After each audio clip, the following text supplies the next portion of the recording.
Hello friends, हरे कृष्णा। केमती अच्छा आपण मैंने मु पूर्णिमा ज्वेलरी आपण मानक स्वागत जनावि।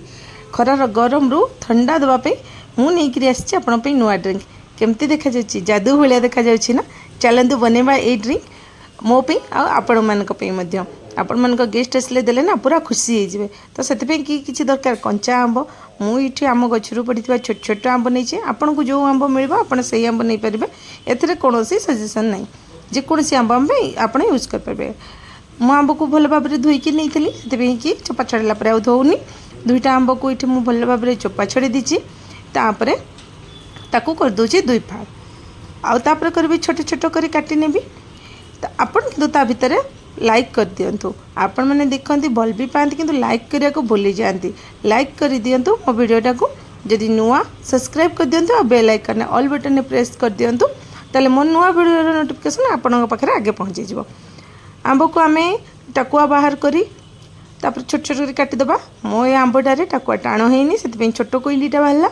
आपण मानकर जदि टाण आंब थो ताले ऊपर रांपी रांपी टाकुआ को छाड़ी बाकी सब मांसलिया जिनस गुड़ा आप काटी नेबे। आंब को काटिदेले तापर गोटे ग्राइंडर जार नवा कहीं ना आंबटा को आमको पेस्ट करार अच्छी। तो से मुझेदेली आंब आपड़ जिते परिमाण शरबत कर से अनुसार आंब ने। आंबर परिमाण कम बा बेसी से आप इच्छा पर डिपेंड करे। ये मुझे गोटे कंचा लंका आ कि अदा को काटिक दे देती। प्लेन अदा मुझे आपण मैंने जदि राग खाया चाहून लंका चाहिए स्किप करेंगे। और राग जब अधिक खाया चाहते अधिक लंका दे पारे। 2 चामच नहीं मिश्री कटिंग मिश्री नहीं गोटे चामच भजा जीरा गुंड और गोटे चामच कला लुण।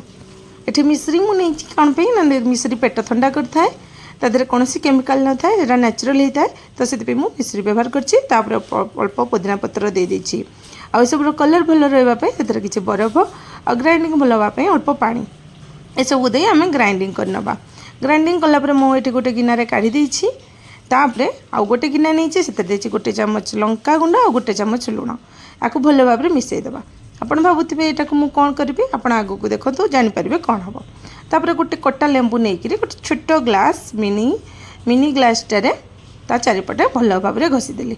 तापर ये जो लंका आउ लुण गुंड कर रखीदे से आम डिप करदे और भल भाव में राउंड राउंड कर घूरेदवा। देखो ये जो छोट ग्लास उपर केते बढ़िया कलरफुल रिंग होती। तापर ये जो आम पेस्ट कर रखीदे ता भीतर मुझे दे आपड़ ये डायरेक्ट पानी गोल पी पारे। मुझे आउ टे भल देखा भल लगे न्यू स्टाइल से आपन को ये सर्व कर चाहिए एमती भी पी पारे ना आप पानी पी पारे। आ चीनी क्वांटिटी चीनी बा मिश्री क्वांटिटी आप जो दौरान से डिपेंड करे आपन को आंब केते खट्टा बा मीठा। तापर ये मुझे ग्लास बरफ देदेली। तापर 2टा लेंबू काटी दे देछि। तापर स्प्राइट पूरे देछि। स्प्राइट कौन करेंगे 1/3 पोर्शन ने देबे फुल करेंगे नहीं। तापर ये जो छोट ग्लास आम चटनी भरिकी रखीदे ना से भितर डिप करदे। तापर है जादू केमती लगिला पूरा लगला ना ज्वालामुखी भाया केते सुंदर देखा जाउछि। पूरा बबल्स होउछि देखले ही पिया को इच्छा हो। ये ड्रिंकटा घरे बनातु आ केमती लगला मते कमेंट माध्यम रे कहंतु। भल लगले लाइक शेयर करनेबे। आपन को कमेंट रो अपेक्षा रे रहिली। Thank you.